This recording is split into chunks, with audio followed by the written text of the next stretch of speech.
قصة النهاردة عن واحد بيقول أنا متجوز وأخويا كمان متجوز، أنا حياتي المادية مرتاح ماديا، متجوز واحدة يعني زي ما بيقولوا كده طالعة فيها معوجة.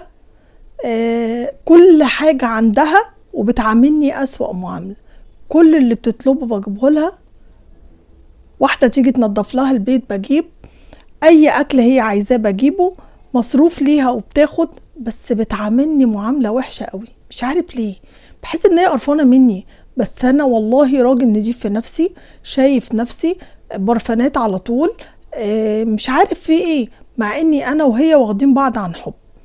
مش بقيتش بدق يعني بحط حاجة في دماغي وبدق على اي حاجة واقول خلاص اديني عايش، عندي ولادي ولد وبنت وبقيت عايش عشان خاطر ولادي وبس. عملتني كويس عملتني، ما عملتنيش بس دايما متكبرة. فعكس مرات اخويا متجوز بنت جارتنا بقاله 5 سنين، موريها الويل، ضرب، اهانة، احراج قدام امي وابويا، قدام اي حد يكسفها، مش عامل لها اي اعتبار رغم ان هي جميلة جدا، متعلمة تعليم عالي ومحترمة جدا وبنت اخلاق وعلى خلق، بس ابوها متوفي ومامتها متوفية. ليها اخ كبير واخت تانية عايشة في بلد تانية. مهم كل شوية اخويا يضربها ويهنها وتروح واخدة بعضها ورايحة بيت اهلها اللي اخوها عايش فيه ومتجوز فيه. طبعا مصروف بيبقى عليه واكيد مراته بتبقى متضايقة منها، كل شوية اخوها يرجعها البيت تاني بعد ما تمشي غضبانة على عنده. في المرة الأخيرة اتصلت بيا وقالت لي أخويا طردني من البيت وقال لي روحي ارجعي مكان ما كنت عند جوزك، ولا راضي يديني فلوس ولا راضي يخليني أقعد معاه في البيت، أنا مش عارفة أعمل إيه.